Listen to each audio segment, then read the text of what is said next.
Hi hello నమస్తే welcome to our channel డీజీటీవీ వార్తా కథనాలపై విశ్లేషణ కార్యక్రమం మార్నింగ్ న్యూస్ కు స్వాగతం. నేను మీ జర్నలిస్ట్ సత్య. ముందుగా రాష్ట్రంలో జరిగిన రాజకీయ పరిణామాలను కనుక పరిశీలించినట్లయితే 9 నెలలుగా రాష్ట్రంలో పాలన మొత్తం పడకేసింది. ఏదైతే మరి రైతులకు అదేవిధంగా నిరుద్యోగులకు ఇచ్చిన హామీలను కానీ అదేవిధంగా మహిళలకు ఇచ్చిన హామీలు కానీ 6 గ్యారంటీల అమలులో మరి చిత్తశుద్ధి కానీ అదేవిధంగా 420 హామీలు ఏవైతే ఇచ్చిందో వాటి ఊసేలేని కాంగ్రెస్ ప్రభుత్వం పాలనలో మరి ఇక్కడ రాష్ట్రం మరి పూర్తిగా చిన్నాభిన్నం అవుతుందని చెప్పి మరి కేసీఆర్ ను కథన రంగంలోకి రావాలని చెప్పి మరి మరో తెలంగాణ ఉద్యమం లాగా మరి రైతులకు రావాల్సిన మరి సంక్షేమ పథకాలు కానీ అదేవిధంగా వివిధ వర్గాలకు అందాల్సిన సంక్షేమ పథకాలు అందేలా కాంగ్రెస్ ప్రభుత్వం మీద ఒత్తిడి తీసుకొచ్చేలా కేసీఆర్ ను క్షేత్రంలోకి రావాలని చెప్పి మరి టీఆర్ఎస్ శ్రేణులందరూ కూడా ఆహ్వానించినట్టుగా నిన్నటి రోజున మరి వార్తలు వెలువడ్డాయి. దానికి సంబంధించి కేసీఆర్ కూడా మరి దానికి పచ్చ జెండా ఊపిండని చెప్పి త్వరలోనే మరి కథన రంగంలోకి దూకబోతా ఉన్నాడు కేసీఆర్ అని చెప్పి ఒకవైపు వార్తలు వెలువడుతుండగా మరోవైపు కాంగ్రెస్ మాత్రం మరి ఇక్కడ కంగుదింటా ఉన్నది. ఏదైతే కేసీఆర్ మళ్ళీ వచ్చి ఉద్యమ రూపంలో కనుక కేసీఆర్ బయటకు వచ్చినట్టయితే మరి కాంగ్రెస్ మీద ఇప్పటికే పూర్తి వ్యతిరేకత ఉన్నది. దాన్ని ఏదో హైడ్రా రూపంలో కొంతవరకు తాత్కాలికంగా మరి అటువైపు దృష్టి మరల్చినప్పటికీ కూడా ఇక్కడ రుణమాఫీకి సంబంధించి మరి ఏదైతే పెద్ద ఎత్తున ప్రచారం చేసుకున్నారో దాన్ని చాలా మరి ప్రపంచంలోనే ఎవరు చేయని మరి ఒక పెద్ద ఘనకార్యం లాగా మరి గొప్పలు చెప్పుకున్న రేవంత్ రెడ్డి అదంతా డొల్లా అని చెప్పి తేలడంతో ఇప్పటికే రైతులందరూ కూడా మరి తమ ఖరీఫ్ పంటను మరి చూసుకోవాల్సిన రైతులు కూడా ఇక్కడ బ్యాంకుల చుట్టూ అధికారుల చుట్టూ తిరుగుతున్న నేపథ్యంలో రైతులకు ఇబ్బంది కలగకుండా అదేవిధంగా రైతుకు ఏదైతే పెట్టుబడి సాయం అందకుండా ప్రభుత్వం వేధిస్తా ఉన్నదో అదేవిధంగా ఏదైతే మహిళలకు 2500 ఇస్తా అని చెప్పి అదేవిధంగా పెన్షన్లకు మరి 2000-4000 చేస్తా అని చెప్పి ఇప్పుడు అవన్నీ కూడా అటకెట్టించిన అంశం మీద మరి పోరుబాట సాగబోతా ఉన్నది. దీనికి కాంగ్రెస్ మరి రాబోయే రోజులలో ఎలా ఎదుర్కొంటుందో మరి చూడాల్సిన అంశం ఉన్నది. అదేవిధంగా హైడ్రా ఏదైతే ఉన్నదో పెద్దలను మరి కాపాడుకుంటూ పేదలను పుట్టగొడతా ఉన్నదని చెప్పి అందులో భాగంగా మహబూబ్ నగర్ జిల్లాలో మరి 75 మంది అందుల కాలంలోని వికలాంగుల ఇళ్లను కూల్చివేయడాన్ని మరి ప్రతిపక్షాలు తీవ్రంగా తప్పుపడతా ఉన్నాయి. మరోవైపు హైడ్రా అనేది కేవలం మరి కక్ష సాధింపు కోసమే మరి ప్రయత్నాలు సాగిస్తా ఉన్నదని చెప్పి అందులో భాగంగా మరి పొంగులేటి శ్రీనివాసరెడ్డి లాంటి వాళ్ళై ఎందుకు ముట్టుకోవడం లేదో సమాధానాలు చెప్పాలని చెప్పి ఏది ఏమైనా హైడ్రాను మరి ఖచ్చితంగా ఏదైతే ప్రతిపక్షాల మీద బుల్డోజర్లు పంపడానికి అదేవిధంగా సామాన్యులను వేధించడానికి ఉపయోగిస్తా ఉన్నారని ఒకవైపు ఇందిరమ్మ రాజ్యం అని ఇందిరమ్మ పాలన అని చెప్పి ప్రజాపాలన అని చెప్పి ఇందిరమ్మ ఇల్లు కట్టిస్తామని చెప్పి ఇక్కడ మరి అందులను అదేవిధంగా ఏదైతే వికలాంగులను నిరాశ్రయులు చేసిన అంశాన్ని మరి ఏదైతే తెలంగాణ సమాజం అంతా కూడా తీవ్రంగా తప్పుపడుతున్న అంశాన్ని మనం ఇక్కడ ప్రధానంగా గమనించవచ్చు. ఈరోజు వార్తలను కనుక గమనించినట్లయితే ముందుగా నమస్తే తెలంగాణ దినపత్రికలో ఒక్కరోజే ఎన్ని సమస్యలు రాష్ట్రమంతా డెంగ్యూ ప్రబలి ప్రైవేట్ దవాఖానాల్లో బెడ్ కూడా దొరకని పరిస్థితి ఉండగా భూపాలపల్లి జిల్లా మాదేపూర్ సర్కార్ దవాఖానలో ఇలా పశువులు తిరుగుతా ఉన్నాయని చెప్పి ఇది స్వయంగా మరి ఐటీ మంత్రి శ్రీధర్ బాబు ప్రాతినిధ్యం వహిస్తున్నటువంటి మరి మహదేవ్పూర్ ఏదైతే మంతని నియోజకవర్గంలోని మహదేవ్పూర్ ప్రభుత్వ దవాఖానలో ఈ రకంగా పశువులు మరి ఇక్కడ ఒకవైపు రాష్ట్రమంతా డెంగీ ప్రబలి మరి హాస్పిటల్ కిటకిటలు ఆడుతా అంటే మహదేవ్పూర్ లో పశువులు తిరుగుతా ఉన్నాయంటే మరి ఇక్కడ ఆరోగ్యం పట్ల మరి ప్రభుత్వానికి అదేవిధంగా మంత్రివర్యులకు ఏ రకంగా మరి చిత్తశుద్ధి ఉన్నదో దీన్ని బట్టి మనం ఇక్కడ గమనించవచ్చు. రోగులు లేక వెలవెలబోతోంది అని అంటే అక్కడ డాక్టర్లు అందుబాటులో లేరు, సరైన వైద్యం అందుతలేదు. అందుకే మరి ఇక్కడ ఏదైతే మండల కేంద్రంలో ఆ చుట్టుపక్కల 4 మండలాలకు మరి ముఖ్యమైన మరి ఆసుపత్రిగా ఉన్న దీన్ని విడిచిపెట్టి భూపాలపల్లికి వెళ్తున్న పరిస్థితిని మనం ఇక్కడ గమనించవచ్చు. అంటే క్షేత్రస్థాయిలో వైద్యం అందక ఇక్కడ వెలవెలబోతున్న ఆసుపత్రుల్లో పశువులకు నిలయంగా మారుతా ఉన్నాయని చెప్పి దీన్ని బట్టి మనం అర్థం చేసుకోవచ్చు. అదేవిధంగా కుటుంబం సాకుగా రుణమాఫీ చేయకపోవడాన్ని నిరసిస్తూ జగిత్యాల జిల్లాలో చెవిలో పూలతో కుటుంబ ధృవీకరణ పత్రాన్ని అధికారులకు అందజేస్తున్న రైతు అని చెప్పి ఈ రకంగా చెవిలో పువ్వులు పెట్టుకొని నిరసన చేస్తున్న పరిస్థితి. మరోవైపు ఇక్కడ పాదయాత్ర చేస్తా ఉన్నారు. ఏదైతే ఆదిలాబాద్ రైతులు తమకి రుణమాఫీ ఎప్పుడు వస్తుందని అన్ని అర్హతలు ఉన్న గృహజ్యోతి కూడా మరి దరఖాస్తు చేసుకుంటే ఇక్కడ మరి మాకు గృహజ్యోతి వర్తించడం లేదని అదేవిధంగా ఎరువుల కోసం బారులు తీరిన రైతులు మరోవైపు ఇక్కడ వసతి గృహంలో పురుగుల అన్నం పెడతాను అని చెప్పి మరి ఏదైతే నిరసన వ్యక్తం చేసిండ్రో ఆ బాలికల మీద కళ్ళల్లో కారం కొట్టిన పరిస్థితిని కూడా మనం ఇక్కడ గమనించవచ్చు. దాంతో వాళ్ళందరూ కూడా రోడ్డెక్కి నిరసన తెలియజేస్తా ఉన్నారు. ఒకవైపు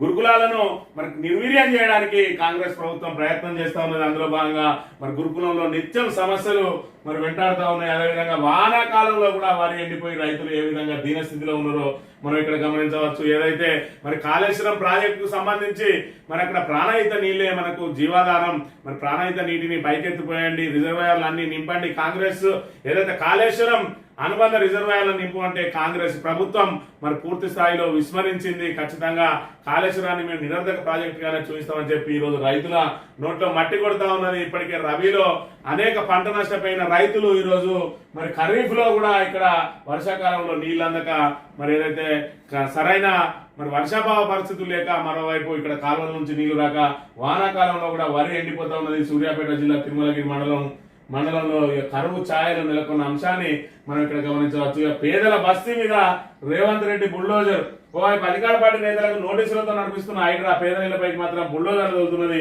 శుక్రవారం హైదరాబాద్ లోని రామ్నగర్ మనెమ్మ బస్తీపైకి బుల్డోజర్లు విరుచుకుపడ్డాయి. ఆక్రమణ సాకా చూపి నివాసాలను కూడా కూల్చివేసినాయని చెప్పి మరి ఇక్కడ ఒక్కొక్కరికి ఒక్కొక్క న్యాయం ఎందుకు మరి రేవంత్ రెడ్డి అన్న తిరుపతి రెడ్డికి నోటీసులు ఇచ్చిండు. అదేవిధంగా దుర్గం చెరువును ఆక్రమించుకొని సుమారు 100 వరకు నిర్మాణాలు ఉన్నాయన్నారు, వాటన్నిటికి కూడా నోటీసులు ఇచ్చిండు. ఈ విధంగా రాత్రికి రాత్రి ఎందుకు కూల్చేయలేదు? వాళ్ళకేమో 30 రోజులు నోటీసులు ఇస్తారు, వాళ్ళు హైకోర్టుకు వెళ్ళి స్టే తెచ్చుకోవడానికి అవకాశం కల్పిస్తారు.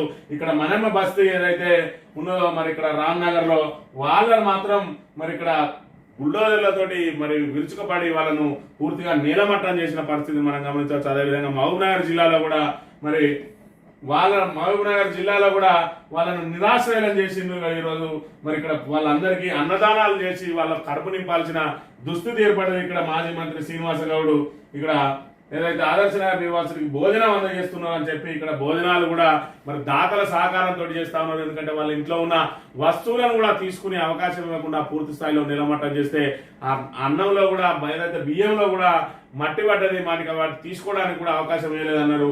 మరి ఈ రకంగా మరి దుర్గం చెరువు వాసులకు 30 రోజుల టైం ఎందుకు ఇచ్చిండ్రు? వీళ్ళేం అన్యాయం చేసిండ్రు? మరి వీళ్ళకెందుకు సమయం ఇవ్వలేదు? పేదోళ్ళని వదిలి పెద్దలపై పడతారా? సామాన్లు తీసుకునే సమయం ఇవ్వలే, అర్ధరాత్రి కాలనీ కూల్చేస్తారా? మానవత్వం లేని కాంగ్రెస్ సర్కార్ అని చెప్పి మాజీ మంత్రి శ్రీనివాస గౌడ్ మరి తీవ్రంగా మరి విమర్శలు చేసిన అంశాన్ని కూడా మనం ఇక్కడ ప్రధానంగా గమనించవచ్చు. ఈ రకంగా ఏదైతే ప్రభుత్వం ఒకవైపు సంక్షేమ పథకాలకు మంగళం పాడింది, కళ్యాణ లక్ష్మి మరి ₹1,00,000 పాటు అదనంగా తులం బంగారం ఇస్తా అన్నది. తులం బంగారం మాట దేవుడు ఆ 1,00,000 చాలనే స్థితిలో ఉన్నారు ఈ రోజు మరి నిరుపేద ఏదైతే ఆడపిల్లలకు పెళ్లి చేసిన వాళ్ళ తల్లిదండ్రులు. మరోవైపు పెన్షన్ పండుటాకులకు మరి 2,000 నుంచి 4,000 చేస్తా అన్నారు, దాని ఊసే లేదు. అదేవిధంగా ప్రతి మహిళకు కూడా 18 సంవత్సరాలు నిన్న ప్రతి మహిళకు మరి 2,500 ఇస్తామన్నారు, మరి దానికి కూడా ఊసే లేదు. మరోవైపు రైతు బంధును మేము రైతు భరోసా చేస్తాం, 15,000 ఇస్తాం, 2 పంటలకు ఇస్తాను కేసీఆర్, నేను 3 పంటలకు ఇస్తా అని చెప్పి ప్రగల్భాలు పలికిండు. ఏదైతే మరి రేవంత్ రెడ్డి ఈ రోజు మరి ఖరీఫ్కు సంబంధించిన రైతు భరోసా ఇప్పటి వరకు ఆ ఊసే లేదు. అదేవిధంగా మరి కౌలు రైతులకు కూడా ఇస్తా అన్నారు, వాళ్ళని గుర్తింపు ఏ విధంగా చేస్తారనే దానికి మరి విధి విధానాలు లేవు. అదేవిధంగా ఏదైతే వ్యవసాయ కూలీలకు 12,000 ఇస్తా అన్నాడు, ఆటో డ్రైవర్లకు మరి సాలిన 12,000 ఇస్తా అన్నారు, వాటి ఊసే లేదు. మరి ఈ రకంగా మరి మభ్యపెట్టి అరచేతిలో వైకుంఠం చూపించి ఈరోజు నిరుద్యోగులకు మేము రాగానే మరి సంవత్సరం లోపే 2 లక్షల ఉద్యోగాలు ఇస్తామన్నారు. మరి అదే విధంగా జాబ్ క్యాలెండర్ ఏర్పాటు చేసి ప్రతి సంవత్సరం మరి ఉద్యోగాలను నింపుతామని చెప్పిండ్రు. వాళ్ళకు కూడా మొండి చేయి చూపిన పరిస్థితులలో ఈరోజు మరి రాష్ట్రం అతలాకుతలమైంది. దానికి కేసీఆర్ మళ్ళీ కథన రంగంలోకి అడుగు పెట్టాలి అని చెప్పి మరి సీనియర్ల కోరిక మేరకు ఆయన మరి రాబోతా ఉన్నాడు. కాంగ్రెస్ పై కేసీఆర్ కథన పేరి 9 నెలల్లోనే రాష్ట్రం పరిస్థితి ఉల్టా పల్టా. పోరాడి సాధించిన తెలంగాణ ఈరగాచి నక్కల పాలాయే, 10 ఏళ్ల కృషి గంగపాలాయే. సిరుల పంటల రాష్ట్రంలో రైతు కంట కన్నీరా, దళితుల నోటికాడి కూడు లాగేస్తారా? బషీర్బాగ్ కార్పులు మనిషి మళ్ళీ ప్రపంచ బ్యాంకు ముందుకు సర్కార్ మోకరింప. ఇక మీరు రంగంలోకి దూకక తప్పదు, గ్యారంటీలపై ప్రభుత్వం మెడలు వంచాలి. కేసీఆర్ కు బీఆర్ఎస్ సీనియర్ల వినతి సూత్రప్రాయంగా అంగీకరించిన అధినేత సెప్టెంబర్ 10 తర్వాత సమాలోచన, తెలంగాణ ఉద్యమ తరహాలో కార్యాచరణ అని చెప్పి మరి ఇక్కడ తెలంగాణ ప్రజలకు కాంగ్రెస్ ప్రభుత్వం చేస్తున్న మోసంపై బీఆర్ఎస్ త్వరలో యుద్ధ పేరు మోగించనున్నదా? తెలంగాణ ఉద్యమ తరహాలో పేరు కార్యాచరణ తీసుకున్నదా? మోసపోయి గోసపడుతున్న తెలంగాణ ప్రజల కోసం వినూత్న పోరాట రూపాలను తీర్చిదిద్ది కేసీఆర్ స్వయంగా ముందుండి పాల్గొన్నారా పార్టీలో? ఇప్పుడే చర్చ జరుగుతున్నది. రేవంత్ రెడ్డి ప్రభుత్వానికి ఇచ్చిన సమయం ఇక చాలని, ఇంకా చూస్తూ కూర్చుంటే తెలంగాణ కుప్పకూలే ప్రమాదం ఉన్నదని బీఆర్ఎస్ సీనియర్లు ఇప్పటికే కేసీఆర్ దృష్టికి తీసుకొచ్చారు. మీరు తెచ్చిన తెలంగాణ ఆగమైపోకుండా ఉండేందుకు మీరే స్వయంగా రంగంలోకి దిగాల్సిన తరుణం ఆసన్నమైందని కాంగ్రెస్ మెడలు వంచి హామీలు అమలు చేయించాల్సిన ప్రజలకు ఊరట కలిగించాల్సిన సమయం వచ్చింది. ఇంకా మనం మౌనం వహించడానికి ప్రజలు ఆమోదించడం లేదని సీనియర్లు కేసీఆర్ కు విన్నవించినట్టు విశ్వసనీయ వర్గాలు తెలిపాయి. ఒకప్పుడు కేసీఆర్ తో కొంత విభేదించిన పలువురు మేధావులు కూడా బహిరంగంగా కేసీఆర్ ఉన్నప్పుడే బాగుండే, ఆయన రంగంలో దిగితే తప్ప కాంగ్రెస్ సర్కార్ కదిలేలా లేదు అని చెప్పి మరి ఆయన ఆహ్వానిస్తా ఉన్నారు. మరి ఇక్కడ ప్రజలందరికీ కూడా అర్థమైంది, మేధావులందరికీ కూడా అర్థమైంది. మరి గత ప్రభుత్వం ఏదైనా మరి ఒక్క గీత ఉంటే అది చిన్న గీత పెద్ద గీత తెలియదు, దాని పక్కన ఇంకో గీత ఉన్నప్పుడే మరి అది పెద్ద గీతనా చిన్న గీతనా తెలుస్తుంది. కేసీఆర్ ప్రభుత్వం మరి అప్పుల పాలు చేసింది అన్నారు. ఇలా రేవంత్ రెడ్డి వచ్చి సుమారు 70,000 కోట్లు అప్పు చేసిండు 9 నెలల కాలంలోనే. మరి రకంగా ఇప్పటి వరకు కొత్త ప్రాజెక్టు లేదు. మరి ఏదైతే బాతాల పోషెట్టి లాగా మరి ఇక్కడ హామీల అమలు ఇంకా కురిపిస్తూనే ఉన్నాడు. ఇది చేస్తా అది చేస్తా అని చెప్పి కొత్త చెప్పి స్పీడ్ పథకం అంటా ఉన్నాడు, ఇంకేదో మూసి ప్రక్షాళన అంటా ఉన్నాడు, ఇంకేదో అంటా ఉన్నాడు. మరి ఏదో కేంబ్రిడ్జ్ తరహాలో చేస్తా అంటాడు, ఇంకేదో అంటాడు, కేమ్స్ నది తరహాలో చేస్తా అంటాడు. అన్ని డొల్ల మాటలు. మరోవైపు అమెరికాకి వెళ్ళి మరి ఘోరమైన పెట్టుబడులు తీసుకొచ్చిన ఇక్కడ మొత్తం పారిశ్రామిక నగరంగా మారుస్తా అంటాడు. 4th సిటీ అంటాడు. 4th సిటీ వెనుక కూడా పెద్ద ఎత్తున కుట్ర దాగి ఉన్నది. ఏదైతే చంద్రబాబు హయాంలో హైటెక్ సిటీ అని చెప్పి మరి ముందే దానికి సంబంధించిన మరి ఏదైతే డ్రాయింగ్ అంతా కూడా తన అన్యాయులకు చెప్పి మరి దాని మినహా దాని పక్కనున్న భూములన్నింటినీ కూడా చౌక ధరలో కొనేసి తర్వాత దాన్ని రియల్ ఎస్టేట్ రంగంలో ఎక్కువకు అమ్ము చేసి వాళ్ళకి లబ్ధి చేకూరే విధంగా ఏదైతే ప్రయత్నం చేసిందో ఈరోజు 4th సిటీ కూడా అదే విధంగా చుట్టుపక్కల భూములన్నీ తన అనుయాయులతోటి కొనిపించి అక్కడ పారిశ్రామిక నగరాన్ని ఏర్పాటు చేస్తాం, స్కిల్ యూనివర్సిటీ ఏర్పాటు చేస్తామని చెప్పి అక్కడ ఉన్న భూముల ధరలు పెంచి తన సొంత తాబేదారులకు తాను లబ్ధి పొందడానికి ప్రయత్నం చేస్తా ఉన్నాడు, కుట్రలు చేస్తా ఉన్నాడు తప్ప ఈయన కొత్తగా చేసేదేం లేదని చెప్పి కూడా ఆరోపణలు వెలువడుతున్న నేపథ్యంలో ఈరోజు మరి ఇంత గొప్పగా చేస్తున్నామని చెప్పి చెప్పుకుంటున్న ప్రభుత్వం మరి రుణమాఫీ విషయంలో చాలా గొప్పలు చెప్పింది. ఈరోజు చూసుకున్నట్టయితే 18,000 కోట్లు ఇచ్చినాం, ఇంకా 13,000 కోట్లు చెల్లిస్తాం అని చెప్పి ఒకవైపు పొంగులేటి శ్రీనివాసరెడ్డి చెప్తా ఉన్నాడు, మరోవైపు రేవంత్ రెడ్డి అందరికీ ముట్టినే రాజీనామా చేయాలి హరీష్ రావు అన్నాడు. మరి ఇంకా 13,000 కోట్లు చెల్లించాల్సి వస్తే మరి ఆగస్టు 15 లోపు ప్రతి రైతుకు 2 లక్షల రూపాయలు రుణమాఫీ చేస్తామని చెప్పి దేవుల మీద ఒట్టేసిన రేవంత్ రెడ్డి ఒట్లేమైనాయి? ఇంకా ఆయనకు రాజీనామా కోరే నైతికత ఉన్నదా, లేదంటే ఆయననే రాజీనామా చేయాలన్నా అనేది ప్రజలందరూ ఆలోచించాలి. ఖచ్చితంగా రేవంత్ రెడ్డిని డిమాండ్ చేయాలి. మరి ఈ రోజు హైడ్రా అని చెప్పి ఒక పెద్ద హైడ్రామాకు తెరలేపి పేదలైన మీదకి బుల్డోజర్లు పంపి పెద్దల దగ్గర నుంచి మాత్రం కప్పం వసూలు చేయడానికి ప్రయత్నాలు జరుగుతూ ఉన్నాయి. ఏదైతే మహారాష్ట్రకు మరి ఎన్నికలకు కాంగ్రెస్ ఫండ్ను సమకూర్చాల్సిన బాధ్యత తెలంగాణ కాంగ్రెస్ మీదే ఉన్నది, తెలంగాణ ప్రభుత్వం మీద పెట్టింది కాంగ్రెస్ అధిష్టానం అని చెప్పి వార్తలు వెలువడుతున్నాయి. ఈ నేపథ్యంలో పేదల బుల్డోజర్లతో పేదల ఇల్లు కూల్చి మరి పెద్దలను భయపెట్టి వాళ్ళ దగ్గర నుంచి కప్పం వసూలు చేస్తా ఉన్నారు. మరి హైడ్రా కూడా డిసెంబర్లో హైడ్రాను మూసేస్తారు, దాన్ని నిర్వీర్యం చేస్తారు. రంగనాథ్ను తీసి ట్రాన్స్ఫర్ వేరే శాఖకు పంపేసిందంటే హైడ్రాకు మంగళం పాడినట్టే అవుతుంది. డిసెంబర్ 9 నుంచి మళ్ళీ కొత్త వివాదాన్ని తీసుకొచ్చి హైడ్రాను కనుమరుగు చేస్తారు. ఈ లోపు వాళ్ళు సాధించాల్సిన అన్ని కూడా సాధించుకుంటారు. ఏదైతే మరి ప్రతిపక్షాలను అణచివేయడం కానీ, వాళ్ళ ఆస్తులు కూల్చివేయడం కానీ, బడాబాబుల దగ్గర నుంచి వసూలు చేయడం కానీ పూర్తి చేసి హైడ్రాకు మంగళం పాడతారు అని చెప్పి మరి ఇక్కడ వినిపిస్తున్న నేపథ్యంలో మరి డిసెంబర్లోనే ఎందుకు మూసేస్తారంటే డిసెంబర్ 9 తెలంగాణ తల్లి విగ్రహాన్ని మరి ఆవిష్కరిస్తామని చెప్తా ఉన్నారు. ఆ రకంగా మరి ఏదైతే తెలంగాణ తల్లికి మార్పులు చేర్పులు చేసి దాన్ని ఒక పెద్ద వివాదంగా మార్చి మరి తెలంగాణ ప్రజానీకాన్ని అంతా తెలంగాణ తల్లి వైపు దృష్టి మరల్చి హైడ్రాకు మంగళం పాడతారు. ఖచ్చితంగా రాబోయే రోజుల్లో జరగబోయేది ఇదే అని మరి తెలంగాణ ప్రజలు గ్రహించాలి. హైడ్రా అనేది చెరువులను కాపాడడానికో కుంటలను కాపాడడానికో కాదు, మరి స్వలాభం అదేవిధంగా స్వామి కార్యం స్వకార్యం కోసమే చేయబోతా ఉన్నారు. మరి ఏదైతే కప్పం కట్టలేని స్థితిలో మరి ఏ విధంగా కప్పం కట్టాలనే దానికి హైడ్రాను ప్రత్యామ్నాయ మార్గంగా ఎంచుకున్నారని చెప్పి ఇక్కడ ప్రతిపక్షాలు ఆరోపిస్తున్న అంశాన్ని కూడా మనం ఇక్కడ ప్రధానంగా గమనించవచ్చు. ఇదేం సర్కార్, ఇదేం పాలన, కేసీఆర్ మళ్లీ వస్తే మంచిగుండు, కాంగ్రెస్ ప్రజాప్రతినిధుల మనసులో మాట పరిపాలన ప్రభుత్వం విఫలమైందని ఆవేదన అని చెప్పి మరి రాష్ట్ర వ్యాప్తంగా ఏదైతే ప్రజలు, రైతులు, విద్యార్థులు, నిరుద్యోగులు మరి వివిధ మేధావులే కాదు ఆఖరికి కాంగ్రెస్ నాయకులు కూడా మరి ఏదైతే కేసీఆర్ పాలనే బాగున్నది అని చెప్తున్న నేపథ్యాన్ని మనం ఇక్కడ ప్రధానంగా గమనించవచ్చు. కాంగ్రెస్ సర్కార్ వచ్చిన తర్వాత ఎక్కడికక్కడ పాలన పడికేసింది. మేము కాంగ్రెస్ అని చెప్పుకోవడానికే సిగ్గుచేటు అవుతా ఉన్నది.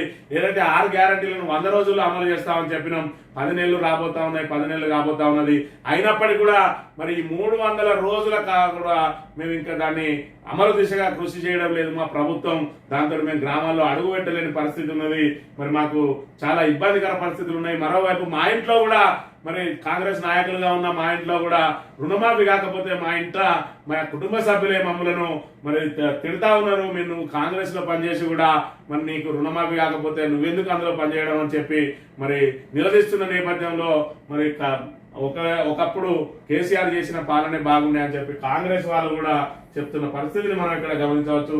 ఇక కేసీఆర్ డబ్బును ప్రేమించడు, డబ్బు కోసం రాజకీయం చేయడు. కేసీఆర్ చాలా మందికి అర్థం కాడు. ఆయన తత్వాన్ని నేను గ్రహించా, పార్టీ పెట్టినప్పుడు కూడా పైసా లేదు, సిద్ధాంతాన్ని నమ్మి పనిచేస్తాడు. నమస్తే తెలంగాణతో గాదే ఇన్నయ్య అని చెప్పి గాదే ఇన్నయ్య మరి తెలంగాణ ఉద్యమకారుడు. ఇక్కడ కేసీఆర్ డబ్బును ప్రేమించాడు, కేవలం ఆయన మరి పార్టీ పెట్టినప్పుడు కూడా ఆయన పైసా లేదు, సిద్ధాంతాన్ని నమ్మే పనిచేస్తాడు, మొండిగా బయటకు పోతాడు, జనాల కోసం ఏదైనా చేస్తాడు అని చెప్పి నిన్న రోజున ఆయన కీర్తించిన అంశాన్ని మనం ఇక్కడ ప్రధానంగా గమనించవచ్చు. నన్ను మన్నించండి, సుప్రీంకోర్టును బేషరతుగా క్షమాపణ కోరిన సీఎం, ధర్మాసనం చివాటతో దిగివచ్చిన రేవంత్ రెడ్డి తన మాటను మీడియా వక్రీకరించిందని వ్యాఖ్య అని చెప్పి మరి ఇది ఒక రాజకీయ నాయకులకి ఇది ఒక అలవాటుగా మారింది. నోటికొచ్చిన మాటలు మాట్లాడడం, తర్వాత మరి ఇక్కడ ఈ రకంగా మందలింపులు వచ్చినప్పుడు మీడియా వక్రీకరించిందని చెప్పడం, నువ్వు మాట్లాడిన వీడియోలు కూడా ఉన్నాయి, మనం వక్రీకరిస్తే నువ్వు మాట్లాడింది యథాతథంగా మరి ప్రచారం కూడా చేసినాయి కొన్ని మరి ఛానళ్ళు లేకపోతే యూట్యూబ్ ఛానళ్ళు. మరి ఇక్కడ వక్రీకరించడం కాదు, మరి ఏదైతే నువ్వు సుప్రీంకోర్టును తప్పు పట్టినావో మరి ఖచ్చితంగా వాళ్ళు ఏదైతే ఈరోజు నీ ఓటుకు నోటు కేసుకు వాళ్ళు ముడిపెట్టిండ్రు.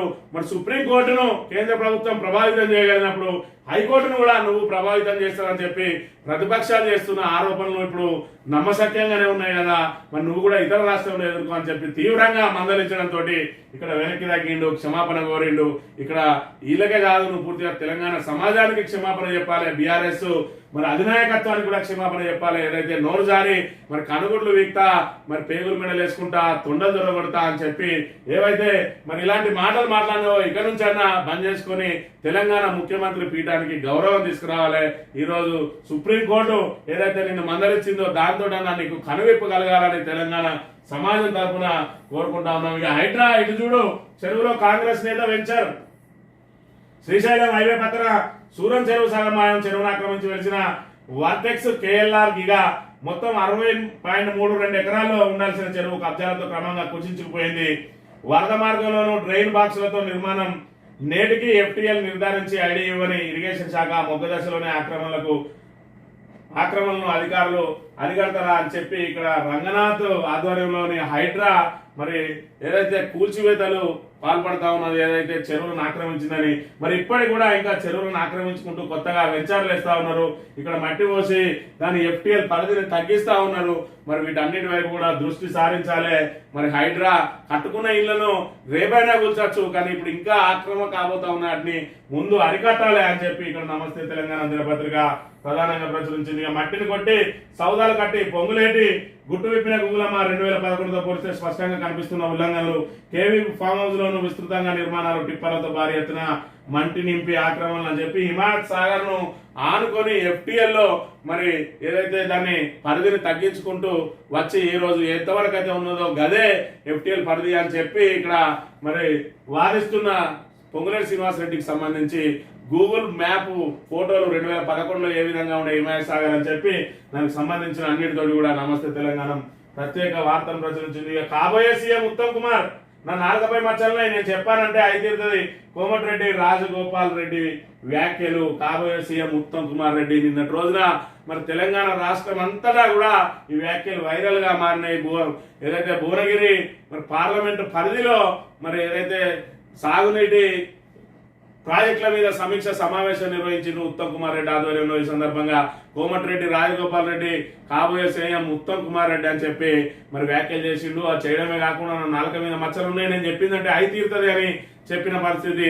మరి నేపథ్యంలో రేవంత్ రెడ్డి మీద మరి ఏదైతే ఓటుకు నోటు కేసుకు సంబంధించి ఉచ్చు బిగిస్తా ఉన్నది, అదేవిధంగా వాల్మీకి కుంభకోణానికి సంబంధించి ఉచ్చు బిగిస్తా ఉన్నది.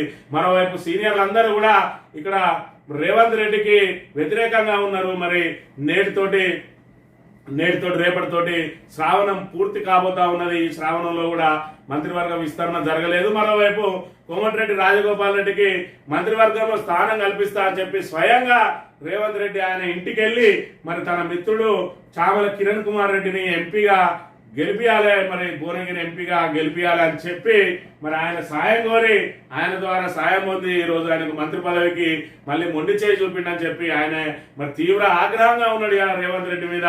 సీనియర్లు అందరితో కలిసి జట్టు కట్టిండు. ఆయన సీటు లాగేయడం కోసం సీనియర్లు ఏదైతే ప్రయత్నం చేస్తా ఉన్నారో ఆయన కుండ బద్దలు కొట్టిండు. మరి మా తరపున మేము ఉత్తమ్ కుమార్ రెడ్డిని ముఖ్యమంత్రిగా నిలబెట్టబోతా ఉన్నాం, రేవంత్ రెడ్డి పీఠాన్ని మరి కూలుస్తాం. ఆల్రెడీ మరి ఏదైతే ఓటుకు నోటు కేసు విచారణ ప్రారంభం కాగానే ఆయనను తప్పించాలని చెప్పి ఏదైతే ప్రతిపక్షాల నుంచి డిమాండ్ వస్తుందో దానికి మేము కూడా మరి మద్దతు వలికి అధిష్టానం వద్ద ఆయనను తప్పించాలని చెప్తాం. మరి ఇప్పటి వరకు మరి ఏదైతే కాంగ్రెస్ ప్రభుత్వం మీద వస్తున్న వ్యతిరేకత అంతా ఆయన ఒంటెత్తు పోకడతో వస్తున్నాయి కాబట్టి మరి సీనియర్ కాంగ్రెస్ నాయకుడిని నిలబెట్టినట్టయితే కాంగ్రెస్ ప్రయోజనాల కోసం పనిచేస్తారు రేవంత్ రెడ్డి, కేవలం ఆయన సొంత ప్రయోజనాల కోసమే పనిచేస్తా ఉన్నాడని చెప్పి మరి ఏదైతే తనకు మంత్రివర్గంలో చోటుకు నిరాకరించిన చోటు ఇప్పియలేకపోయిండో రేవంత్ రెడ్డి మీద ఆయన అక్కసనంతా కూడా వెళ్ళగక్కిండు. ఖచ్చితంగా నీ పీఠం ముఖ్యమంత్రి పీఠం నుంచి దించేస్తాం అన్నట్టుగా ఆయన హెచ్చరికలను మనం ఇక్కడ ప్రధానంగా గమనించవచ్చు. తెలంగాణ దినపత్రిక విషయానికి వస్తే సిగ్గు రోడ్డుపై ఆడబిడ్డలు నడి రోడ్డుపై నిల్చున్న భారతం తరగతి గదిలో పాఠాలు చదవాల్సిన గొంతుకలు గలమెత్తి నిరసన తెలుపుతున్న దుస్థితి. కుప్పకున్న విద్యా వ్యవస్థ పట్టించుకున్న నాదులు లేడు. విద్యాశాఖ మంత్రిగా రేవంత్ రెడ్డి ఏం చేస్తున్నాడు? రంగారెడ్డి పాలమాకుల విద్యార్థులు రాస్తారు. టీచర్ల తీరుపై మండిపడుతున్న స్టూడెంట్స్ పురుగులన్నం పెడుతున్నారు, కులం పేరుతో దూషిస్తున్నారు, వాళ్ళకు సన్న బియ్యం మాకు దొడ్డు బియ్యం, బూతులు తిడుతూ వాతలు వచ్చేలా కొడుతున్నారు, కన్నీరు మున్నరైన విద్యార్థులు అని చెప్పి గురుకుల మరి విద్యార్థుల దుస్థితి ఈ రకంగా ఉన్నది. గురుకుల పాఠశాలల మీద మరి ప్రభుత్వం ఖచ్చితంగా నిర్లక్ష్య ధోరణితో వ్యవహరిస్తా ఉన్నది, గురుకులను మూసేయడానికి ప్రయత్నం చేస్తా ఉన్నది. మరోవైపు ఫీజు రియంబర్స్మెంట్ కూడా మంగళం పాడుతుందని చెప్పి మరి స్వయంగా ఏదైతే పొన్నం ప్రభాకర్ చేసిన వ్యాఖ్యలే నిదర్శనంగా భావించవచ్చు. 10వ తరగతి వరకు మరి ఏదైతే ప్రభుత్వ పాఠశాలలో చదివిన వారికి మాత్రమే ఫీజు రియంబర్స్మెంట్ ఇవ్వడానికి ఒక సంస్కరణ కోసం ఆలోచిస్తామని చెప్పి చెప్తా ఉన్నాడు. మరోవైపు 5 లక్షల విద్యా భరోసా కార్డు ఇస్తా అన్నాడు. మరి ఉన్న ఫీజు రియంబర్స్మెంట్ నే ఎగరగొట్టడానికి ప్రయత్నం చేస్తా ఉన్నారు. మరోవైపు ఇక్కడ గురుకులాలు కొత్తగా పెంచాల్సింది పోయి కేసీఆర్ ప్రతిష్టాత్మకంగా ఏర్పాటు చేసిన గురుకులాలన్నింటినీ నిర్వీర్యం చేసే కుట్ర జరుగుతా ఉన్నది. అందులో భాగంగా మరి వీళ్ళకు చిన్న పిల్లలకు వీళ్ళకు టీచర్లు మాత్రం సన్న బియ్యం అనుకుని వీళ్ళకి దొడ్డు బియ్యం పెట్టి అడిగితే వాతలు పెట్టి వాళ్ళని విపరీతంగా కొట్టడంతో స్వయంగా వాళ్ళే రోడ్డెక్కి సీఎం రావాలని డిమాండ్ చేసిన పరిస్థితి మనం ఇక్కడ ప్రధానంగా గమనించవచ్చు. అమరావతి కోసమే హైడ్రామానా నోటీసులు కూల్చివేతలతో హైదరాబాద్ బ్రాండ్ ఇమేజ్ దెబ్బతింటుందా? నెట్టింట జోరుగా జరుగుతున్న చర్చ. హైదరాబాద్ వద్దు అమరావతి ముద్దు అంటూ ప్రచారం. భాగ్యనగరంపై కమ్ముకుంటున్న నీళ్ళు అని చెప్పి ఇప్పటికే మరి తెలంగాణ రాష్ట్ర పరిస్థితిని పూర్తిగా దిగజారు చేసిండు రేవంత్ రెడ్డి. అప్పుల కుప్ప అని చెప్పి మరి తెలంగాణ డొల్లా అని చెప్పి మరి ఏదైతే భారతదేశంలో నెంబర్ 1 గా ఉన్న తెలంగాణ రాష్ట్ర ఇమేజ్ మొత్తం దెబ్బతీసిండు. హైదరాబాద్ బ్రాండ్ ఇమేజ్ కూడా దెబ్బతీయబోతా ఉన్నాడు. మరోవైపు ప్రపంచంలోనే అతి మరి పొడవైన మరి లిఫ్ట్ ఇరిగేషన్ ప్రాజెక్ట్ గా గిన్నిస్ రికార్డు పొందిన కాళేశ్వరం ప్రాజెక్టును పూర్తిగా నిర్వీర్యం చేయడానికి కుట్రలు చేస్తా ఉన్నాడు. దాని మీద అసత్య ఆరోపణలు చేసి ఈరోజు తెలంగాణకు జీవధారగా ఉన్న కాళేశ్వరం ప్రాజెక్టును మరి నిరర్ధక ప్రాజెక్టుగా మార్చే కుట్ర చేసి ఈరోజు తెలంగాణ మరి పరిస్థితిని పూర్తిగా దిగజార్చి ఈరోజు ఆంధ్రాకు మరి మేలు చేసే కార్యక్రమాలకు పాల్పడతా ఉన్నాడు రేవంత్ రెడ్డి ఏ రోజు కూడా తెలంగాణ ఉద్యమంలో పాల్గొనలేదు. ఆయనకు తెలంగాణ ప్రత్యేక రాష్ట్రం ఏర్పడమే ఇష్టం లేదు. ఆ తర్వాత ఆయన తీసుకొచ్చి ఈ రోజు తెలంగాణను పాలించమని పెడితే మరి తెలంగాణను అస్తవ్యస్తం చేయకుండా ఆయన తెలంగాణ అభివృద్ధికి ఏ రకంగా పాటుపడతారనే అంశాన్ని మరి కాంగ్రెసే మరి ప్రజలకు చెప్పాల్సిన అవసరం ఉన్నది. ప్రభుత్వం దిగొచ్చేదాకా దీక్ష కొనసాగుతుంది, పోరాటం సాగుతుంది, ప్రాణాలైనా ఇస్తాం. గాంధీలో కొనసాగుతున్న జక్కని సంజయ్ దీక్ష. కామారెడ్డి డిక్లరేషన్ అమలు కోసం డిమాండ్. 5 రోజులుగా పోలీసుల వేధింపులు, దీక్ష విరమించాలని బెదిరింపులు. సంజయ్ దీక్షకు పెరుగుతున్న మద్దతు అని చెప్పి మరి కామారెడ్డి బీసీ డిక్లరేషన్ అమలు చేయాలని చెప్పి 42% బీసీలకు మరి రిజర్వేషన్ కల్పించడంతో పాటు చట్టసభల్లో కూడా బీసీలకు చట్టసభలో రిజర్వేషన్ కోసం కూడా ప్రభుత్వం కృషి చేయాలని చెప్పి ఈరోజు మరి జక్కని సంజయ్ ఇక్కడ దీక్ష చేస్తా ఉన్నాడు. ఆయన పోలీసులు అణచివేయడానికి మరి బెదిరింపులకు పాల్పడతా ఉన్నాడు దీక్ష విరమించాలని. అయినప్పటికీ కూడా 5 రోజుల నుంచి ఆయన దీక్ష చేస్తా ఉన్నాడు. ఏదైతే మరి ఇక్కడ బీపీ మండల్ జయంతి నుంచి 106వ జయంతి రోజు ప్రారంభమైన దీక్ష ఇంకా కొనసాగుతూనే ఉన్న అంశాన్ని మనం ఇక్కడ ప్రధానంగా గమనించవచ్చు. ఖచ్చితంగా కామారెడ్డి బీసీ డిక్లరేషన్ కూడా ఏదైతే 6 గ్యారంటీలు అటకెక్కినాయో బీసీ డిక్లరేషన్ కూడా అటకెక్కించడానికి, అదేవిధంగా స్థానిక సంస్థల ఎన్నికలు మరి అదే సేమ్ 24% రిజర్వేషన్ తోటే ముందుకెళ్ళడానికి ప్రయత్నం చేస్తా ఉన్నది. అందులో భాగంగా ఇప్పటికే స్థానిక సంస్థల ఎన్నికలకు సంబంధించి మరి రాష్ట్ర ఎన్నికల సంఘం కసరత్తు కూడా ప్రారంభించింది. మరి ఇక్కడ బీసీలకు సంబంధించి కామారెడ్డి బీసీ డిక్లరేషన్ సంబంధించి మాత్రం రేవంత్ రెడ్డి నోరు మెదపడం లేదు. అన్నిటికీ ఒకటే సమాధానం హైడ్రా అన్నట్టుగా ఉన్నదనే పరిస్థితి. ఏదైనా మరి సమస్య వచ్చిందని అంటే మళ్ళీ ఒక సెలబ్రిటీని కూర్చేయండి, అందరి దృష్టి అటు వెళ్తుంది అన్నట్టుగా మరి హైడ్రానే వాడుకొని కాలం వెల్లదీయడానికే ప్రయత్నం చేస్తా ఉన్నాడు రేవంత్ రెడ్డి అనే విషయాన్ని మనం ఇక్కడ ప్రధానంగా గమనించాలి. దళిత ఎమ్మెల్యేకి ఆహ్వానం. మంత్రుల పర్యటనలో ఎమ్మెల్యే వేముల వీరేశానికి చేదనుభవం ఆహ్వానం పలకడానికి అనుమతించిన పోలీసులు తనను గుర్తుపట్టని పోలీసులపై తీవ్ర ఆగ్రహం. ఎమ్మెల్యేకి పర్మిషన్ ఇవ్వరా అంటూ మండిపాటు అలిగి అక్కడి నుంచి వెళ్ళిపోయిన వేముల వీరేశం అని చెప్పి మరి ఏదైతే సొంత జిల్లాకు సంబంధించిన పోలీసులే ఇక్కడ వేముల వీరేశం అయితేంది, అదేవిధంగా తీర్మార్ మల్లన్న అయితేంది మంత్రులు నిన్నటి రోజున మన సమీక్ష సమావేశానికి హెలికాప్టర్లో వచ్చిండు. ఆ హెలికాప్టర్ వద్దకు వెళ్లి స్వాగతం పలకడానికి వెళ్తే మరి వేముల వీరేశం అనే దళిత ఎమ్మెల్యేను భుజం మీద చేసి నెట్టేసిండు లోపలికి రాకుండా. అంటే మరి ఇక్కడ పోలీసుల తీరు ఏ విధంగా ఉన్నది, ఇక్కడ వాళ్ళ పరిస్థితి ఏ విధంగా ఉన్నది, మరి ఇక్కడ దళితుల పట్ల మరి వాళ్ళ అనుసరించే విధానం ఏ విధంగా ఉన్నది. మరోవైపు దళిత సంఘాలు కూడా తీవ్ర ఆగ్రహం వ్యక్తం చేస్తున్నాయి. ఇక్కడ ఒక అగ్రవర్ణ ఎమ్మెల్యే ఉంటే ఈ రకంగా చేసేవారా అని చెప్పి కూడా వారు ప్రశ్నిస్తున్న అంశాన్ని మనం గమనించాల్సి. ముఖ్యమంత్రి ఉత్తమ్ కుమార్ రెడ్డి నా నాలుకపై మచ్చలున్నాయి, రానున్న రోజుల్లో ఇదే జరుగుతుందని చెప్పి మరి ఏదైతే ఇక్కడ రాజగోపాల్ రెడ్డి బల్లగుద్ది మరీ చెప్తా ఉన్నాడు రేవంత్ రెడ్డి దించేస్తాం మేము సీనియర్లు అందరం ఏకమైనం. ఖచ్చితంగా రేవంత్ రెడ్డి అనేటువంటి కాంగ్రెస్ లో మరి ఆయనకు ఓనమాలు కూడా తెలివై ఈరోజు వచ్చి కాంగ్రెస్ మీద అజమాయిషి చేస్తా ఉన్నాడు. గతంలో కూడా రాజశేఖర్ రెడ్డి మరి ఏదైతే రాజగోపాల్ రెడ్డి తీవ్ర వ్యాఖ్యలు చేసిండు. 50 కోట్లు పెట్టి కొనుక్కున్నారా రేవంత్ రెడ్డి, వాడు పిచ్చోడు మరి అని చెప్పి తీవ్రమైన వ్యాఖ్యలు చేసిన అంశాన్ని కూడా మనం ఇక్కడ గమనించవచ్చు. మరి ఆ తర్వాత రోజుల్లో మరి మంత్రి పదవి ఇస్తా అని చెప్పి బుజ్జగించి ఈయనను ఇక్కడ ఏదైతే భువనగిరి ఎంపీ స్థానానికి తన మిత్రుణ్ణి గెలిపించుకోవడానికి నన్ను వాడుకున్నాడు. ఇప్పుడు మాత్రం మంత్రి పదవి ఇప్పియలేక మరి మంత్రివర్గ విస్తరణే ఆగిపోయిన పరిస్థితి. మరి ఇక్కడ ఏదైతే రాజగోపాల్ రెడ్డికి మంత్రి పదవి ఇవ్వకుండా తనకు సంబంధించిన వాళ్ళనే మళ్ళీ ఎగేస్తా ఉన్నాడు అని చెప్పి కూడా ఒక ప్రచారం జరుగుతున్న నేపథ్యంలో ఏకంగా రేవంత్ రెడ్డి సీటుకే ఎసరు పెడతా ఉన్నాడు రాజగోపాల్ రెడ్డి అనే అంశాన్ని మనం ఇక్కడ ప్రధానంగా గమనించవచ్చు. సాక్షి దినపత్రిక విషయానికి వస్తే జ్వరభద్రం, డెంగీకి తోడు చికెన్ గున్యా, ఇతర విష జ్వరాల దాడి, మిక్స్డ్ ఇన్ఫెక్షన్లతో అల్లాడిపోతున్న జనం నీరసం, ఒళ్ళునొప్పులతో సొంత పనులు చేసుకోలేనంతగా సతమతం. ఈ ఏడాది ఇప్పటికే 6050 డెంగీ కేసులు నమోదు. లెక్కల్లోకి రానివి మరెన్నో. రోగులతో ఆసుపత్రులు ఫుల్. వాళ్ళ ఆసుపత్రుల్లో మందుల కొరత, చాలా చోట్ల మౌలిక సదుపాయాలు కరువు. ప్రైవేట్ ఆసుపత్రులకు వెళ్తే వేలు లక్షల్లో ఫీజులు వసూలు. నిలువు దోపిడీ సమర్పించుకోలేక అల్లాడుతున్న జనం. దీనిపై ప్రభుత్వం దృష్టి పెట్టాలని విజ్ఞప్తులు అని చెప్పి రాష్ట్రం అంతా కూడా విష జ్వరాలు పూర్తిగా అలుముకున్నాయి. మరి ఇప్పుడు వచ్చిన విష జ్వరాలతోటి మరి పూర్తిగా కీళ్ళ నొప్పులు, మొత్తానికే నడవలేని పరిస్థితులలో ఉన్నారు. సొంత పనులు కూడా చేసుకోలేనంత పరిస్థితులలో ఉన్నారు. మరోవైపు ఇక్కడ ఏదైతే గ్రామ పంచాయతీలలో మరి పాలన పడకేసింది, ప్రజాప్రతినిధులు లేరు. మరి ఓవరాల్ గా ఎంపీపీ లేరు, జడ్పీసీ లేరు, జడ్పీ చైర్మన్ లేరు. పూర్తి స్థాయిలో స్థానిక సంస్థలు అన్ని కూడా నిర్వీర్యమై ఉన్నాయి. దాంతో కనీసం దోమలకు ఫాగింగ్ చేసే నాదులే లేడు. బ్లీచింగ్ పౌడర్ కూడా వేయని పరిస్థితి. పూర్తిగా గ్రామాల్లో పారిశుద్ధ్య లోపం కనబడతా ఉన్నది. దాంతో దోమల విస్తృతంగా పెరిగినాయి. వాటి ద్వారా మరి వివిధ విష జ్వరాలతో పాటు చికెన్ గున్యా, డెంగీ వ్యాధులు ప్రబలుతున్నా మరి ప్రభుత్వం మాత్రం నిమ్మకు నీరెత్తకంటుగా ఉన్న పరిస్థితిని మనం ఇక్కడ ప్రధానంగా గమనించవచ్చు.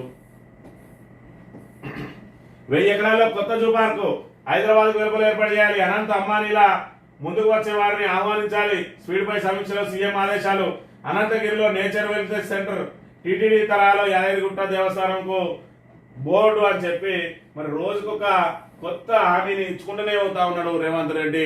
మరి ఎక్కడికి వెళ్తే అక్కడ మరి నోటి మాటే కదా ఇచ్చే అన్నట్టుగా నడిపిస్తా ఉన్నాడు. మరో 1000 ఎకరాల్లో కొత్తగా జూ పార్క్ కడతా అంటా ఉన్నాడు. మరొక వైపు ఉద్యోగులకు జీతాలకేమో మరి నెల నెల అప్పులు తీసుకొస్తా ఉన్న పరిస్థితి. ఈ రకంగా మరి హామీలు మాత్రం ఇస్తా ఉన్నాడు, మళ్ళీ దాని నుంచి దృష్టి మరల్చడానికి మాత్రం హైడ్రాను వాడుతా ఉన్నాడు. ఇప్పటికే 6 గ్యారంటీలకు అతి లేదు. మరి కేవలం ఉచిత బస్సులు మాత్రమే ఇచ్చి దాన్ని కూడా క్రమంగా ఏ విధంగా నిర్వీర్యం చేయాలని మరి బస్సుల సంఖ్యను తగ్గించడం పాటు సెమీ డిలక్స్లు సూపర్ డిలక్స్లను సంఖ్య పెంచుతున్న అంశాన్ని కూడా మనం ఇక్కడ ప్రధానంగా గమనించవచ్చు. ఎఫ్టీఎల్ బఫర్ జోన్ పక్కగా తేల్చండి. మల్కాజ్గిరి జిల్లా గట్కేశ్వర్ మండల్ కొర్రమామల గ్రామంలోని బీఆర్ఎస్ ఎమ్మెల్యే పల్లా రాజేశ్వరరెడ్డి చెందిన గాయత్రి నిర్మాణాలపై చట్ట ప్రకారం ముందుకెళ్లాలని చెప్పి రాష్ట్ర ప్రభుత్వానికి హైకోర్టు స్పష్టం చేసింది. మరి ఏదైతే పల్లా రాజేశ్వర రెడ్డి విద్యా సంస్థలే టార్గెట్ గా, అదేవిధంగా మరి రాజశేఖర్ రెడ్డి విద్యా సంస్థలే టార్గెట్ గా మరి హైడ్రా మరి తీసుకుపోయే చర్యలకు ఇక్కడ హైకోర్టు తాత్కాలికంగా బ్రేక్ వేసింది. ఖచ్చితంగా చట్ట ప్రకారం నడుచుకోవాలని చెప్పి చెప్తున్న నేపథ్యంలో మరి కొంతవరకు వాళ్ళ దూకుడుకు కళ్ళెం వేసినట్టుగా మనం ఇక్కడ ప్రధానంగా భావించవచ్చు. 2026 మార్చిలో దేవాదుల ప్రారంభం సోనియా గాంధీ చేతుల మీదుగా జరిపిస్తాం. మంత్రి ఉత్తమ్ కుమార్ రెడ్డి వెల్లడి. 300 రోజుల్లో 60 టీఎంసీల వినియోగం. 7 జిల్లాలు సస్యశామలం ప్రాజెక్టుల భూసేకరణకు ప్రత్యేక అధికారి అని చెప్పి మరి ఏం చేసినా మళ్ళా దానికి కొంత కొనసాగింపుగా చేసి మళ్ళీ కాంగ్రెస్ ప్రభుత్వం చేసిందని చెప్పి ఇక్కడ కవరింగించుకునే ప్రయత్నం చేస్తా ఉన్నాడు. దేవాదుల ప్రాజెక్ట్ అనేది మరి ఏదైతే చంద్రబాబు హయాంలో ప్రారంభమైంది, అప్పుడు చంద్రబాబు ప్రారంభించిండు. దాని తర్వాత మళ్ళీ కాంగ్రెస్ ప్రభుత్వం వచ్చిన తర్వాత సోనియా గాంధీ తోటి ప్రారంభం చేయించిండ్రు. ఆ తర్వాత టిఆర్ఎస్ గవర్నమెంట్ వచ్చిన తర్వాత దేవాదులను వినియోగంలోకి తీసుకురావడానికి మరి సమ్మక్క బ్యారేజ్ని కట్టిండు. ఆ సమ్మక్క బ్యారేజ్ కట్టిన తర్వాత మాత్రమే దేవాదుల అనేది వినియోగంలోకి వచ్చింది. మరి ఇంకా కొన్ని పనులు పూర్తి చేయాల్సి ఉన్నది. ఈ నేపథ్యంలో మళ్ళీ ఒకసారి దేవాదులను ప్రారంభించడానికి కాంగ్రెస్ కసరత్తు చేస్తా ఉన్నది. మరి ఏదైతే ప్రాజెక్టులకు ఎక్స్టెన్షన్ పనులు చేసినా కూడా మరి కొత్తగా నిర్మించినట్టు కళ్ళెంగిచ్చి ప్రజలను మభ్యపెట్టే ప్రయత్నాలు చేస్తున్న అంశాన్ని కూడా మనం ఇక్కడ ప్రధానంగా గమనించాలి. ఆంధ్రజ్యోతి విషయానికి వస్తే ఇది మరి తాబేదార్ పత్రిక కాబట్టి ఇక్కడ రేవంత్ రెడ్డి మీద ఉన్న ఏదైతే వ్యతిరేకత ఉన్నదో దానికి మరి ఇక్కడ స్థానమే ఉండదు. ఈ ఆంధ్రజ్యోతిలో కానీ ఈనాడులో కానీ మరి ఇలా ఏదైతే మరి డప్పు కొట్టుకుంటూ మరి ఏదైతే ఇక్కడ రేవంత్ రెడ్డి పాదరక్షలను మోసుకుంటూ బూట్లను నెత్తిలో పెట్టుకొని ఈ రకంగా మరి వంత పాడుకుంటూ 1000 ఎకరాల్లో జూ పార్కు ఇక భారతదేశంలో ఎవరు కట్టలేరు అన్నట్టుగా తాటికాయంత అక్షరాలతోటి మరి కట్టిన అంశాన్ని మనం ఇక్కడ ప్రధానంగా గమనించవచ్చు. హిమాయత్ సాగర్ కు హైడ్రా బుల్డోజర్లు. ఎఫ్టీఎల్ బఫర్ జోన్ పై 1-2 రోజుల్లో స్పష్టత, 2-3 రోజుల్లో నివేదిక, ఆ తర్వాత చర్యలు. సర్కార్ ఆదేశాల మేరకు నీటిపారుదల శాఖ వాటర్ బోర్డు సర్వే. 10 అక్రమ నిర్మాణాల గుర్తింపు. వాటిలో ఎమ్మెల్యే సహా ప్రముఖుల అతిథి గృహాలు. జన్వాడ ఫామ్ హౌస్ పై ఆర్డీఓకు సర్వేయర్ల నివేదిక. ఫిర్యాదు ఇచ్చిన 48 గంటల్లోపే నీలమట్టం. రామ్నగర్ మనమ్మ గల్లీ రోడ్డు నాలాపై చర్యలు. 3 అంతస్తుల భవనం సహా కట్టడాల తొలగింపు. ప్రతి ఫిర్యాదు ప్రత్యేకమైన అలసత్వం వద్దు. సుదీర్ఘ సమీక్షలో హైడ్రా కమిషనర్ రంగనాథ్ అని చెప్పి ఇక్కడ రామ్నగర్ మనమ్మ గల్లీలో మాత్రం ఫిర్యాదు ఇచ్చిన 48 గంటల్లో చక్కా కూల్చేస్తారు. దుర్గం చెరువు మీద మరి ఫిర్యాదు చేస్తే మాత్రం వాళ్ళకు 1 రోజులు టైం ఇస్తారు. ఎందుకంటే అందులో మరి రేవంత్ రెడ్డి అన్న తిరుపతి రెడ్డి ఇల్లు ఉన్నది కాబట్టి మరి వాళ్ళకు 30 రోజులు సమయం ఇస్తారు. వీళ్ళకి మాత్రం 1 గంట కూడా సమయం ఇయ్యరు. మరి వెంటనే వచ్చి కూల్చివేతకు పాల్పడతారు. అదేవిధంగా ఇక్కడ హిమాయత్ సాగర్ కు కూడా మేము వెళ్తాం. అక్కడ ఉన్న పొంగులేటి శ్రీనివాసరెడ్డికి సంబంధించి, కేవీపీ రామచంద్రకు సంబంధించి కూడా మేము వాటిని పరిశీలిస్తామని చెప్పి చెప్తున్న అంశాన్ని మనం ఇక్కడ గమనించవచ్చు. ఏదేమైనా వాళ్ళ క్లీన్ చిట్ ఇవ్వడానికే ప్రయత్నం జరగబోతా ఉన్నదనే విషయాన్ని కూడా మనం ఇక్కడ ప్రధానంగా గమనించవచ్చు.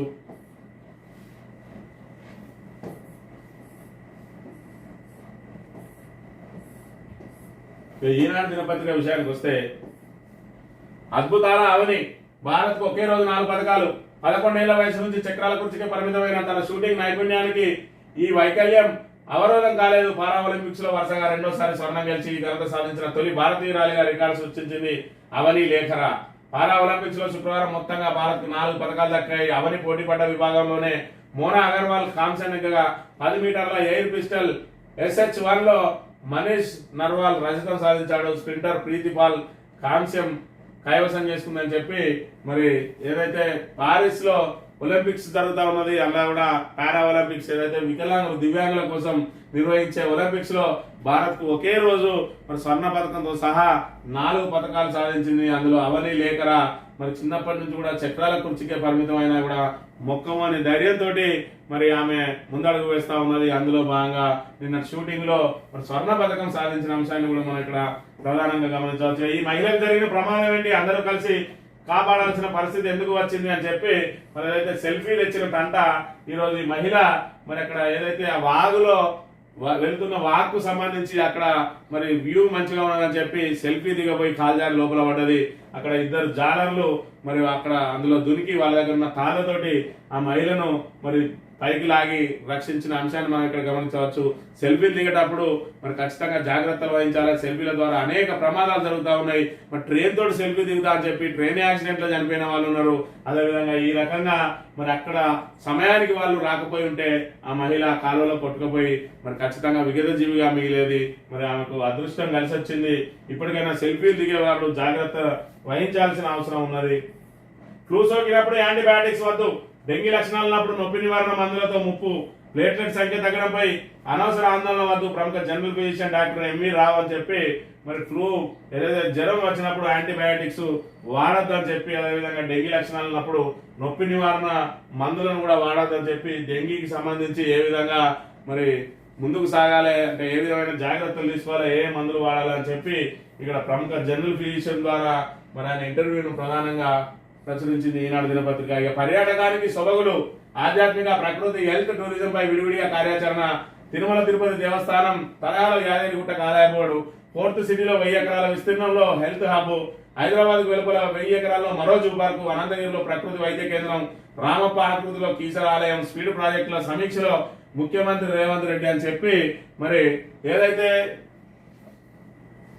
6 గ్యారంటీల పేరుతోటి మరి అదేవిధంగా 420 హామీలతోటి మరి ఇటు నిరుద్యోగులను, రైతులను, మరి ఉద్యోగులను, విద్యార్థులను, అదే విధంగా అన్ని రకాల ప్రజలను, ఇటు పెన్షనర్లను, మహిళలను ఏ రకంగా అయితే ఆకట్టుకొని ఇప్పుడు మరి అవన్నిటిని అటకెక్కించి వాళ్ళకు మొండి చేయి చూపుతా ఉన్నాడో, మరి పాలనలో కూడా రోజుకొక కొత్త అంశాన్ని తెర మీదకి తీసుకొచ్చి మరి ఇక్కడ అరచేతిలో వైకుంఠం చూపిస్తా ఉన్నాడు. నేను అది చేస్తా, ఇది చేస్తా అని చెప్పి మరి ఆ హామీలుగానే మిగిలిపోతా ఉన్నాయి. మరి రాబోయే రోజుల్లో ఇవి ఆచరణకు నోచుకునేనా అని చెప్పి తెలంగాణ ప్రజానీకం అనుమానాలు వ్యక్తం చేస్తా ఉన్నారు. ఎందుకంటే ఇప్పటికే 70,000 కోట్ల రూపాయలు అప్పు తీసుకున్నారు 9 నెలల కాలంలో. మరి కేవలం ఇక్కడ జీతాలు ఇవ్వడానికే అప్పులు చేస్తున్న రేవంత్ రెడ్డి మరి వీటన్నిటిని ఆచరణలకు ఎట్లా తీసుకొస్తారు? ఇంకా 6 గ్యారంటీల సంగతి ఏంది? మరి మహిళలకు ఇస్తా అన్న 2500 ఇవి, మరి ఇక్కడ దివ్యాంగులకు ఇస్తా అన్నాయి, అదేవిధంగా పెన్షనర్లకు ఇస్తా అన్న రెట్టింపు ఏమైంది? పెన్షన్ రెట్టింపు. మరి వీటన్నిటికీ మంగళం పాడి ఈ రోజు నేను ఇంత పెద్ద ఎత్తున అభివృద్ధి చేస్తా అని చెప్తే ఇంకా నమ్మడానికి ఎవరు కూడా సిద్ధంగా లేరనే అంశాన్ని మనం ఇక్కడ గమనించవచ్చు. తహసీల్దార్ స్థాయిలోనే భూ సమస్యలకు పరిష్కారం, ఈ అంశంపైన ఎక్కువ వినతులు. ROR 2024 చట్టం ముసాయిదాపై సూచనలు, క్రోడీకరణ తర్వాత మార్పులు చేర్పులు అని చెప్పి మరి ఏదైతే ధరణి వచ్చిన తర్వాత మరి అవన్నీ కూడా కలెక్టర్ల చేతులకు పోయినాయి. మరి ఏదైతే పరిష్కారానికి సంబంధించి ఆ తర్వాత కలెక్టర్లను దాటి CCLA స్థాయి కూడా కొన్ని సమస్యల పరిష్కారానికి సంబంధించిన అంశాలు ఉన్నాయి. మరి ఇవన్నీ కూడా తహసీల్దార్ స్థాయిలోనే ఉండాలని చెప్పి మరి ప్రజల నుంచి వినతులు వచ్చినాయి. మరి గత ప్రభుత్వం మాత్రం తహసీల్దార్ స్థాయిలో జరిగితే అనేక అవకతవకలకు చోటు ఉంటుందని చెప్పి మరి ఇక్కడ కలెక్టర్లకు అధికారం కట్టబెట్టింది. అయినప్పటికీ తహసీల్దార్ స్థాయిలోనే కావాలని చెప్పి ప్రజల నుంచి వినతులు వస్తున్నాయి. ఎందుకంటే అందుబాటులో ఉంటది కాబట్టి మరి అక్కడికి వెళ్తే మేము పదే కలవచ్చు అని కూడా చెప్పినట్టు అంశాన్ని మనం ఇక్కడ ప్రధానంగా గమనించవచ్చు.